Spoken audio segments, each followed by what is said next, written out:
Dentre os versículos lidos, eu quero destacar um versículo que dá tema a essa mensagem.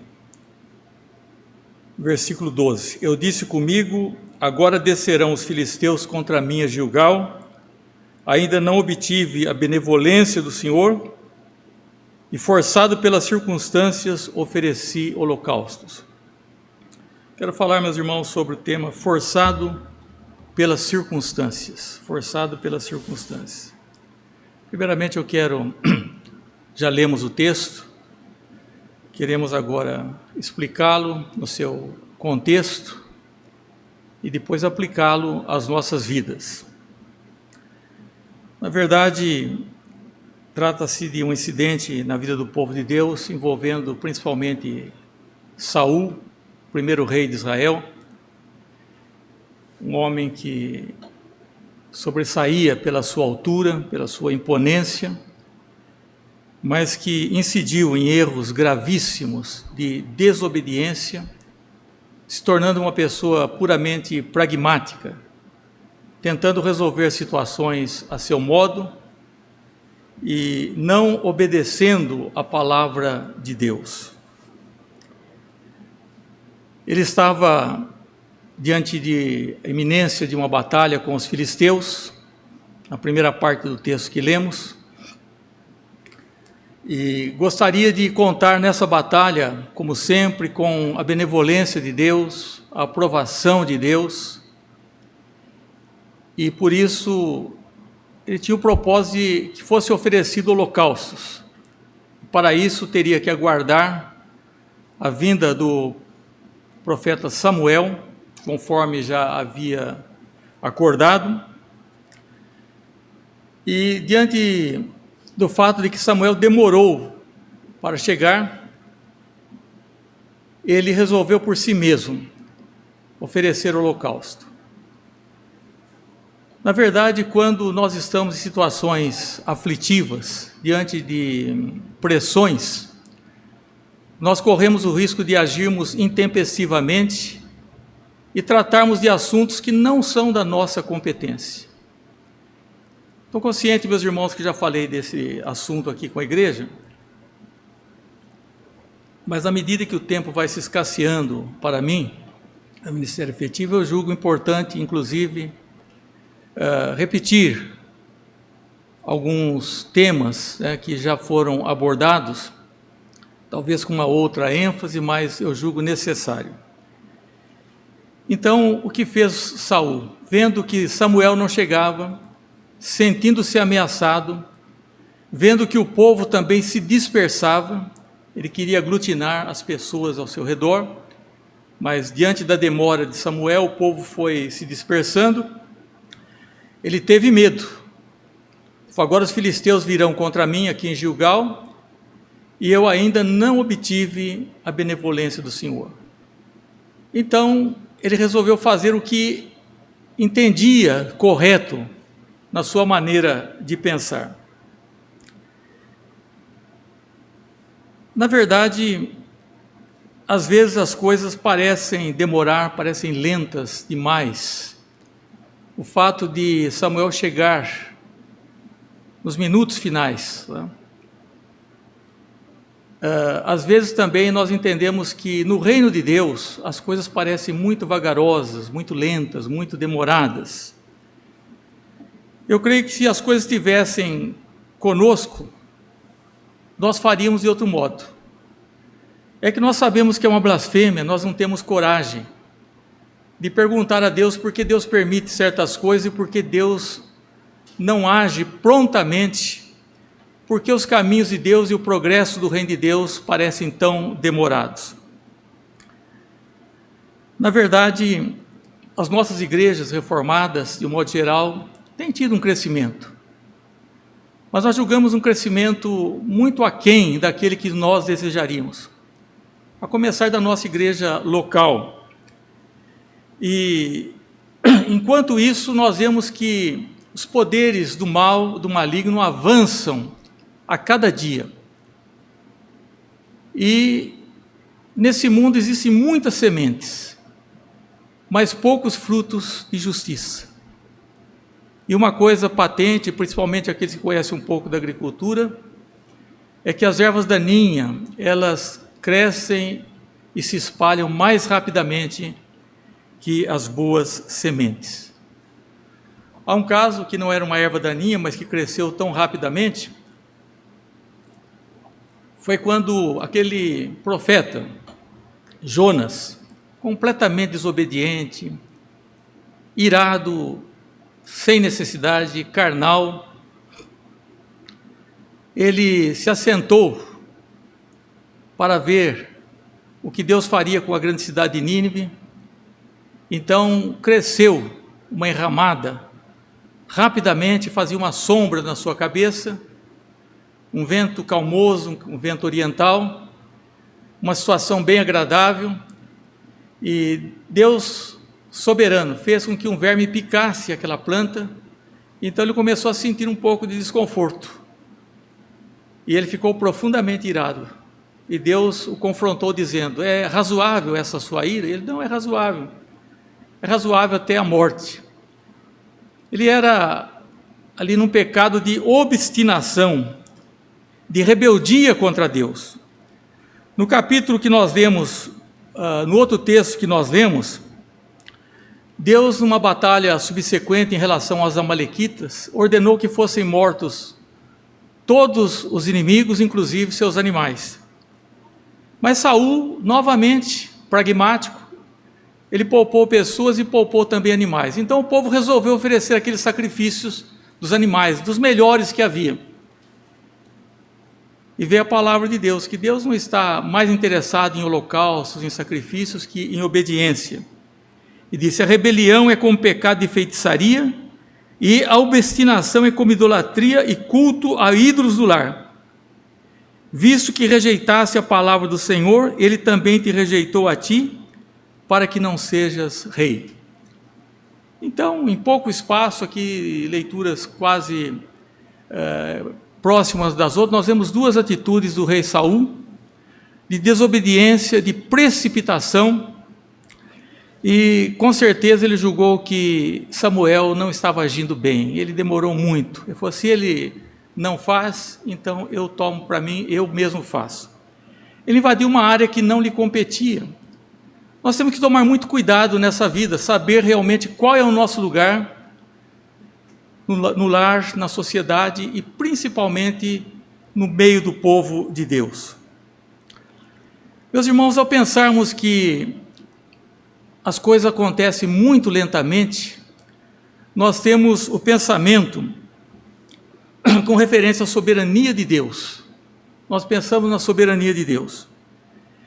Então muitos pensam assim: se Deus de alguma forma, Ele necessita do meu trabalho, se Deus precisa da minha ação, então, se há realmente uma demora, uma lentidão no progresso do trabalho de Deus, é por causa da minha parte, porque Deus faz a parte dele, mas se eu não faço a minha, então o trabalho realmente é um trabalho muito lento, na verdade.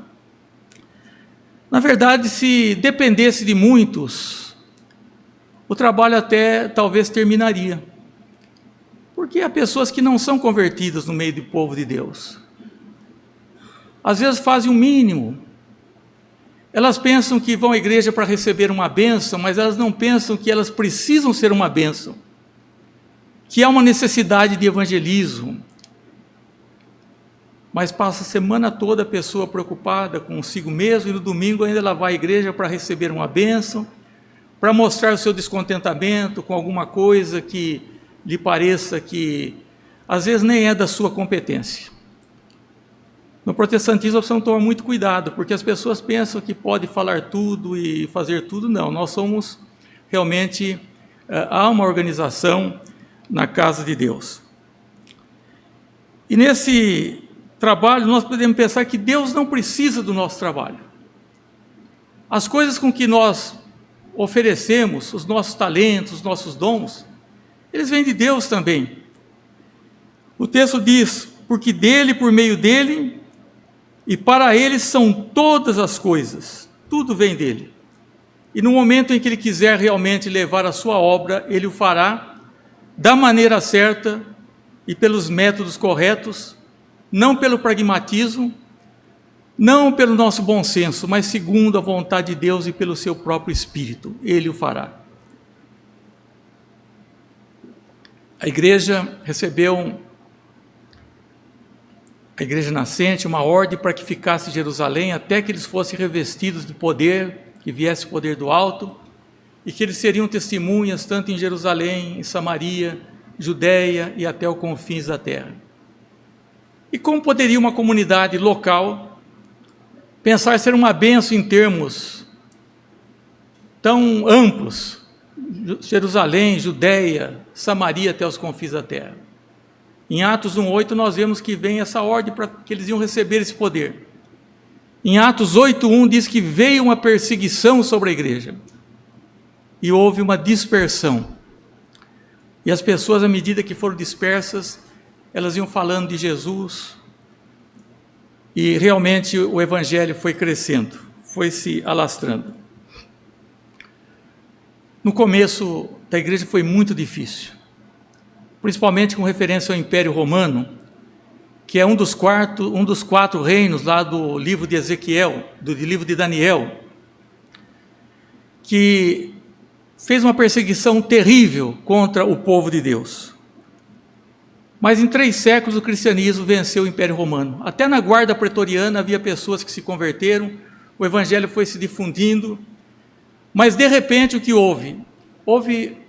Aconteceu 1000 anos agora de trevas. Parece que houve um tempo de estagnação. Demorou muito tempo, e até que começassem também os trabalhos missionários. É muito interessante nós vermos o trabalho missionário de William Carey, David Livingstone, tantos outros homens que abandonaram tudo e foram para lugares longínquos pregar o evangelho. Mas ainda hoje nós vemos que entre os muçulmanos nós temos algumas dificuldades, lugares fechados para o evangelho. Na China, entre os próprios judeus, nós vemos que eles ainda estão em trevas. É aquele período lá que fala em Romanos chamado parênteses judaicos. Eles saem do trilho para que entre o povo gentio, para que nós entremos. Mas há uma promessa de que o remanescente desse povo ainda voltará para o Senhor. E nós temos essa perspectiva ainda da volta dos judeus para Cristo. Quantas tribos ainda não têm a Bíblia, o Novo Testamento na sua própria língua? Se nós caminhássemos por vistas, nós ficaríamos desanimados, porque o progresso que nós almejamos do reino de Deus, ele é ainda um progresso muito lento, muito vagaroso, aparentemente. Mas sabemos que a sabedoria de Deus é mais sábia que a loucura que dos homens. A loucura de Deus é mais sábia que a dos homens. Então, enquanto isso, nós vamos lutando contra a apostasia, que já é crescente, contra o retrocesso, os desapontamentos, as oposições, os problemas que vão surgindo no desempenho do trabalho de Deus. E se Deus tem permitido isso, Deus realmente tem um plano. Ele tem permitido que Satanás, ele atrapalhe os nossos melhores esforços e as nossas boas intenções. E nós sabemos que nos tempos que precedem a segunda vinda de Cristo, haverá também o surgimento do anticristo. E então haverá um tempo ainda muito pior, como nunca houve e nunca haverá na face da terra. Eu sei que às vezes nós adotamos a mentalidade de um homem de negócio, como um fazendeiro. Ele planta, então no outono ele já quer colher. Ele já sabe realmente que ele pode mensurar quanto ele vai colher. Não é assim no reino de Deus. O pregador, o missionário, ele é oculto para ele quando será realmente a colheita. O que nos é dado, o que nos é mandado é que nós preguemos o Evangelho. Eis que o semeador saiu a semear. A semente que caiu em diferentes terrenos. E devemos esperar que haverá uma colheita. Às vezes devemos esperar contra a esperança, como diz Abraão, como diz no caso de Abraão, que Deus fez promessa a eles que do ponto de vista eram impossíveis de cumprimento. Mas diz a Bíblia que ele esperou contra a esperança.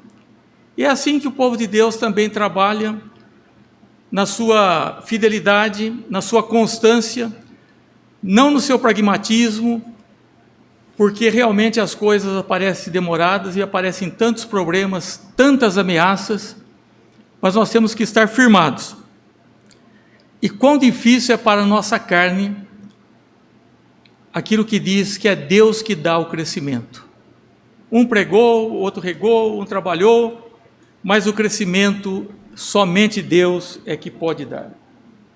Então nós temos que pregar sabendo que a nossa pregação não vai converter ninguém, mas nós temos que pregar.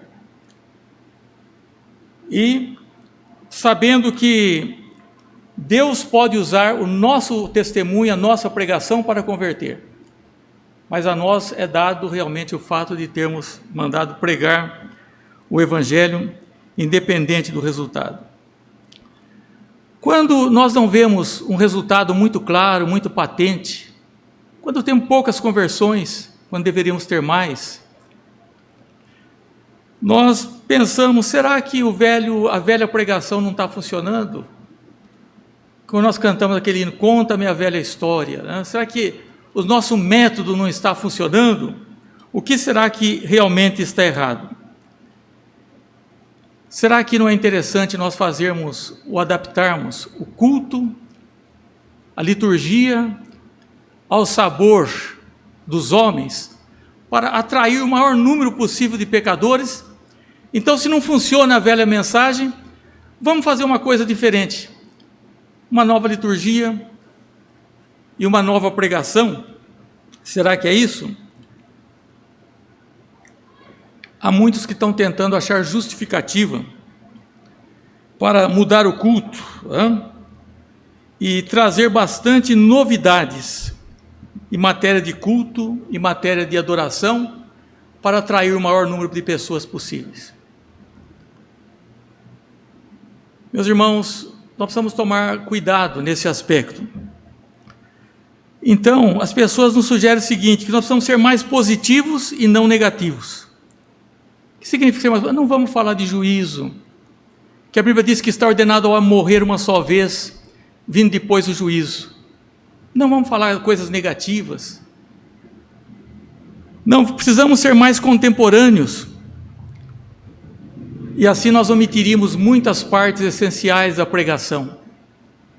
Às vezes eu fico pensando as vantagens e desvantagens de falar um culto online, porque muitas pessoas que não são crentes, não são membros de igreja, às vezes nos acompanham. Porque há algumas coisas que nós deveríamos falar entre nós, que não deveríamos comentar realmente em público. E nós perdemos muito, porque na quarta-feira muitos já não vêm às igrejas evangélicas mais. Escola dominical também, muitos que no futuro sabemos que se não virão de manhã, não virão à noite, se vêm à noite, não virão de manhã.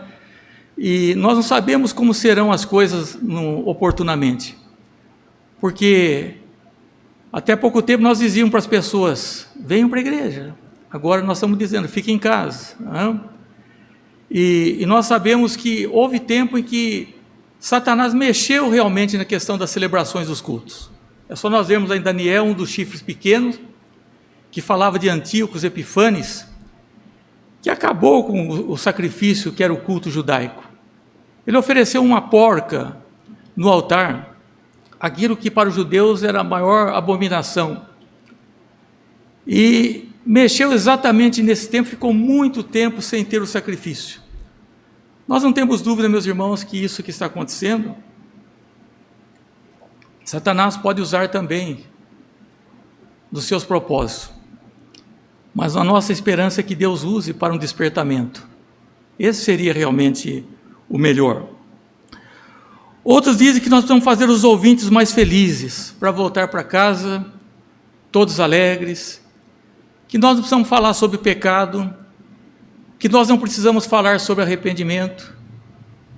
Eu me lembro muitas mensagens que fiz e até eu mesmo gostei, as pessoas, nossa, que interessante, né?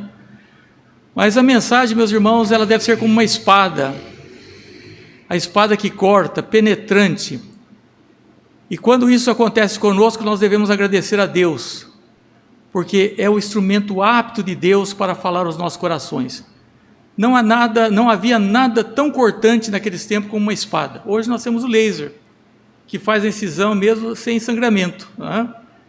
Mas Paulo falou que a palavra de Deus é como uma espada de 2 gumes capaz de penetrar até a divisão da alma e do espírito, das juntas e medulas. Essa é a palavra de Deus, penetrante.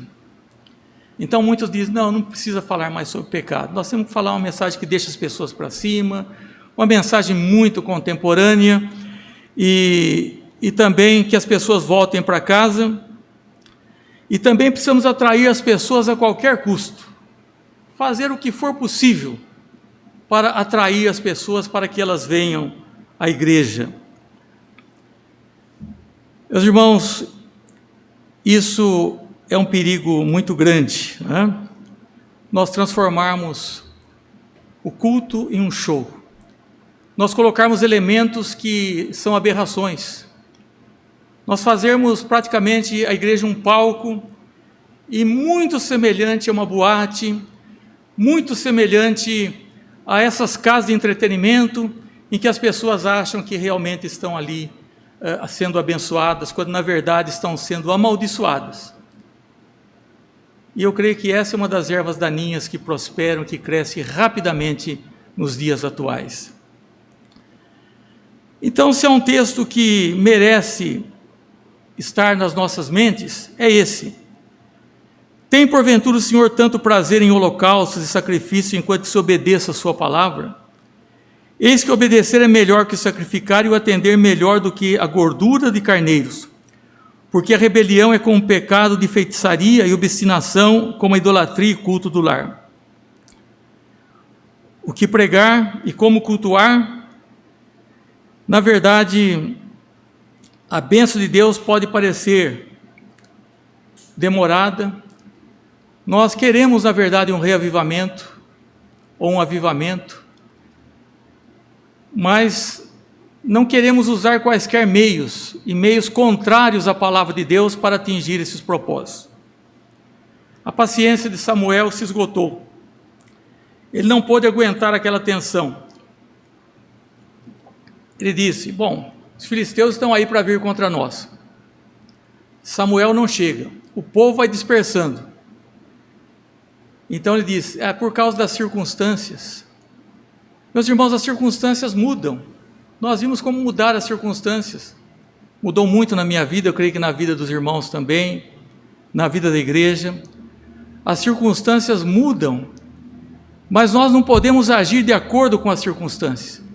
Então Saul disse, olha, por causa das circunstâncias, forçado pelas circunstâncias, não podemos agir de acordo com as circunstâncias. A palavra de Deus não muda.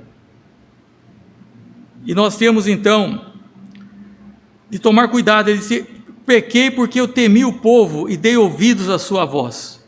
Eu temi o povo e dei ouvidos à sua voz. Aqui, a tentação de desobedecer surge do orgulho e da ambição da nossa parte. Moisés e Arão eram 2 irmãos. Ambos eram pessoas de Deus. Mas enquanto Moisés está lá no monte recebendo os mandamentos, Arão também teve medo do povo. Ele quis fazer o que o povo queria, o que o povo gosta. Eles não vão buscar a palavra de Deus, eles vão buscar a bênção. Você tem que ter um propósito de receber a sua bênção nessa vida. Deus tem nos abençoado. Deus já nos abençoou. Deus vai nos abençoar. Mas o culto nós não viemos só para receber bênçãos, nós viemos para adorar a Deus. Então, enquanto Moisés está recebendo os mandamentos, Arão falou, ele teve medo do povo. Mas Moisés não desce, ele foi lá no monte e não desce mais. E se o povo quer um Deus que eles possam cultuar, dançar diante dele, colocar a mão, Vamos fazer então um bezerro de ouro, vamos fazer o que o povo quer.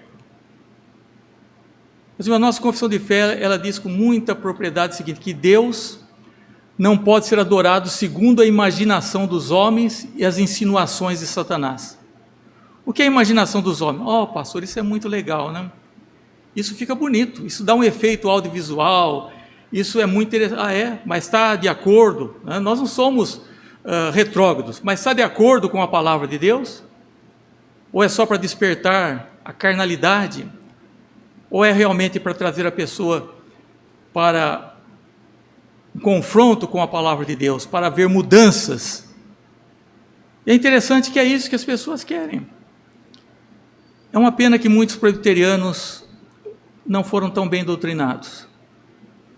São vítimas, às vezes, facilmente, desses movimentos que vão e voltam, centralizado no homem, na carnalidade, na experiência e não na fé. Então, se desejamos ser fiéis, precisamos resistir a essas influências, todas elas, comportando-nos adequadamente na casa de Deus. E também, não nos afastarmos da palavra de Deus. Será que existe alguma vantagem para a pessoa se afastar da palavra de Deus? Para quem quer popularidade, sim. A pessoa se torna muito popular, e é o que as pessoas procuram. Mas vai trazer uma colheita amarga. Não só porque vai trazer gente não convertida, porque vai trazer muitos problemas depois para a igreja. Nós sempre devemos orar para que Deus traga quem tenha que ficar e saia quem tenha que sair.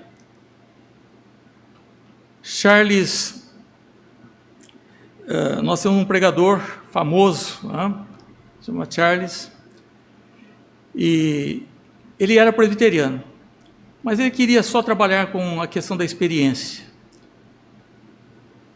E ele dizia que a nossa confissão de fé é o Papa de papel.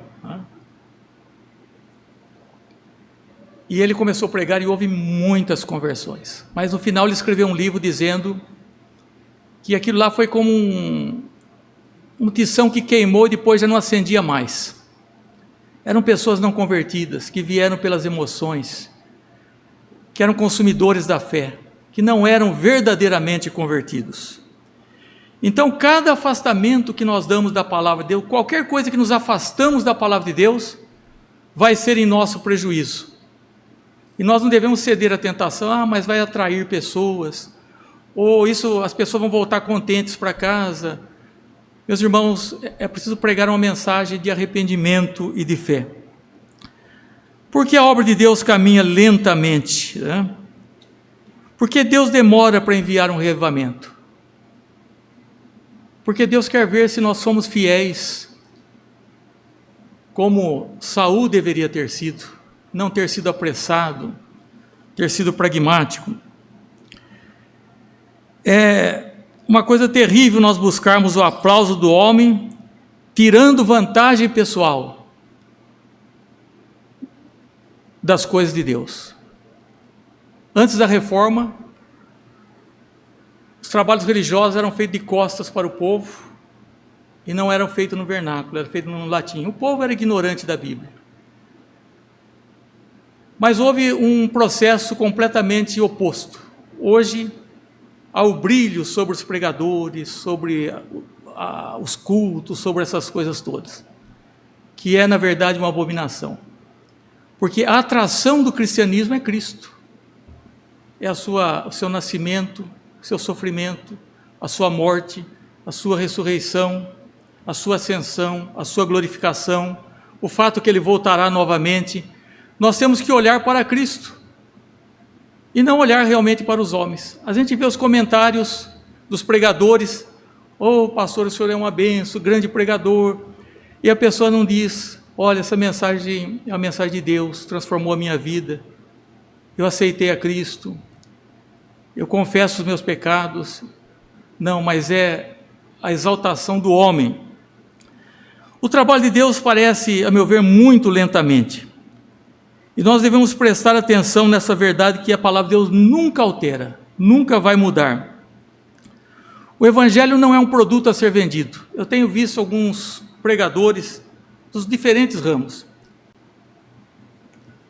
eles estão vendendo produtos e estão falando de Cristo no meio. No meio de vender, das propagandas do marketing, estão vendendo. Então ele fala que um produto é muito bom, eficaz, resolve todas as coisas. Daqui a pouco ele vai lá e fala um pouco de Jesus, né? Como se Jesus fosse um outro produto, dentre outros produtos também a serem vendidos. Mas eu não estou dizendo que nós não possamos ter um culto alegre, mas tem que ter momento também de contrição, que nós devemos nos portar na casa do Senhor com decência, que nós devemos ter espírito de oração, que nós temos que pedir para que Deus fale conosco com a sua palavra, que nós não temos que vir à igreja só para receber uma bênção. É claro que nós recebemos uma bênção. É claro, quando o coral canta de uma maneira ungida, também pessoas são atraídas, isso é natural. Mas nós não podemos perder realmente o Espírito Santo agindo através de todas as partes do culto, todas elas. E não nos impressionarmos com a nossa falta de fidelidade, isso sim, mas jamais com a lentidão, porque Deus não tarda, mesmo a vinda de Cristo, muitos julgam demoradas, diz Pedro lá, mas Ele não tarda, Ele quer que as pessoas cheguem ao conhecimento. O fato de nós não termos ainda um revivamento, não significa que Deus não esteja abençoando o seu povo, a sua igreja. Nós não podemos usar o erro, isso como um erro, um pretexto, né, para julgarmos o que é ser bem-sucedido ou não. Então Saul disse, eu precisava fazer isso porque eu queria a benevolência de Deus, né, por causa das circunstâncias. As circunstâncias hoje nos levam realmente à tentação de querer modificar as coisas que não podem ser modificadas.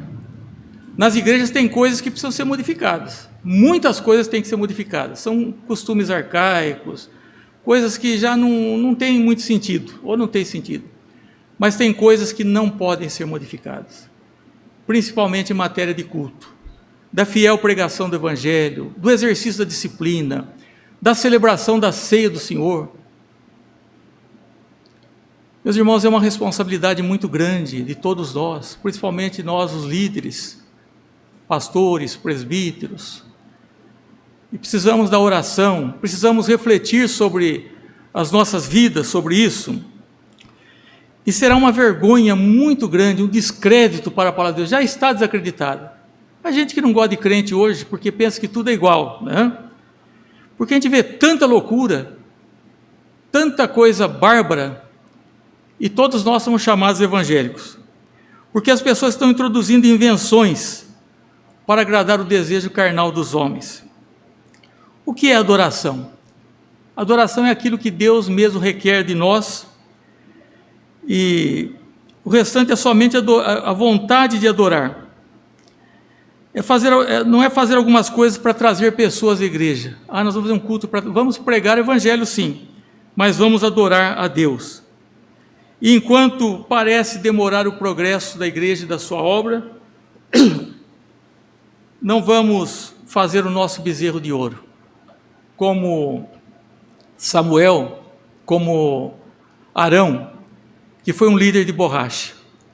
Hoje as pessoas pensam que as coisas é que nem plástico, você faz do jeito que você quer, vira para cá, muda para lá, não. Existe algo que é real, a palavra de Deus. Deus exaltou duas coisas, Deus exaltou o seu nome e a sua palavra. E nenhuma circunstância, deveria nos fazer com que nós mudemos a nossa maneira de adorar a Deus, de cultuar. Devemos adorá-lo em espírito, em verdade, com sinceridade, e não para agradar os desejos carnais e com a finalidade primeira de atrair as pessoas.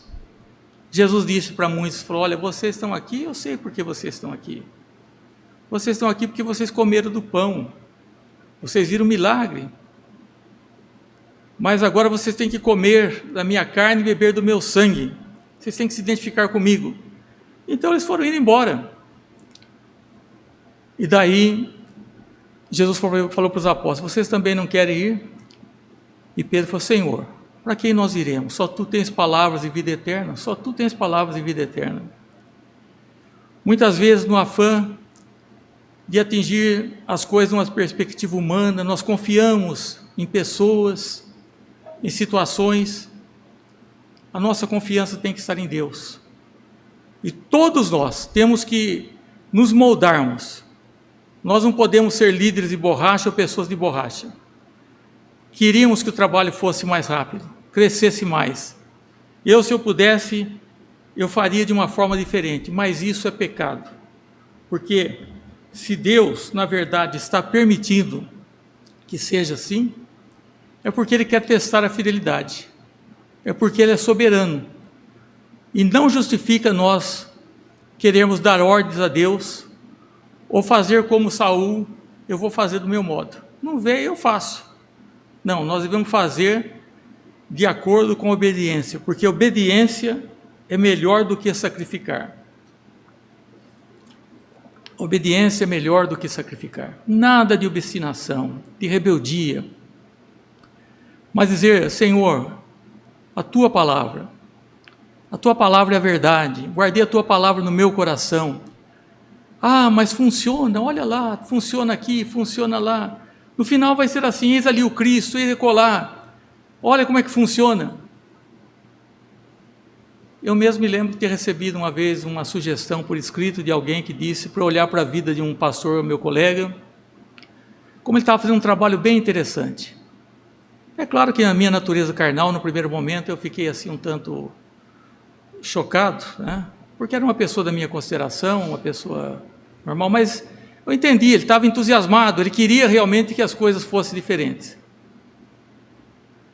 Meus irmãos, não digo isso por nada, por vanglória, nem por testar estava certo ou estava errado. Eu sei das minhas deficiências, mas eu sei que chegou um ponto que esse pastor já não era admitido nem pela sua própria igreja mais, né? Tendo muitas dificuldades, porque todos nós corremos o risco de fazer algumas coisas que sejam muito interessantes, mas a pergunta é, está de acordo com a palavra de Deus? E eu creio que principalmente nesse tempo de apostasia, de falsos profetas, de enganos, mais que nunca nós temos que estar atentos. Nós não estamos na igreja para adorar quem quer que seja. Daqui a pouco tempo eu já não estarei aqui. Eu espero que ninguém esteja, eu creio que não, por minha causa. Espero num período mais longo poder voltar a congregar com os irmãos, como congregar, né? Não estar à frente. Mas a nossa confiança, o nosso refúgio realmente é em Deus, e fidelidade a Deus, e fidelidade à sua palavra. Que Deus nos abençoe, e que nós não venhamos a dizer, não, mas as circunstâncias mandam que nós fazemos isso. Nós não andamos pelas circunstâncias, nós andamos de acordo com a palavra de Deus. Que Deus nos abençoe. Vamos orar. Senhor, damos-te graças pela tua palavra. Nós corremos o risco, a Deus, nesses dias de tanta perversidade, quando o Evangelho tem sido mercadejado, quando pessoas estão sendo idolatradas, quando nós devemos voltar para Jesus, que foi humilhado, Ele sim deve ser exaltado. Ó Deus, o Senhor pode retirar tantas coisas da nossa igreja. Pedimos que não retires o coral, a música, tantas coisas que nós apreciamos e que julgamos para a Tua glória. Mas se for o caso, o Senhor pode tirar tudo, mas não nos tire, Senhor, a Tua palavra, porque a Tua palavra é o que temos de mais útil nessa vida. Até o dia em que partiremos desse mundo, nós devemos levar, Senhor, a Tua palavra na nossa mente e no nosso coração. Que não tenhamos a tentação, ó Deus, de alterá-la, de modificá-la, mas de cada dia obedecê-la, e que possamos, Senhor, prestar-te um culto alegre, agradável. Agradecemos, Senhor, os talentos, os dons que tem concedido a essa igreja.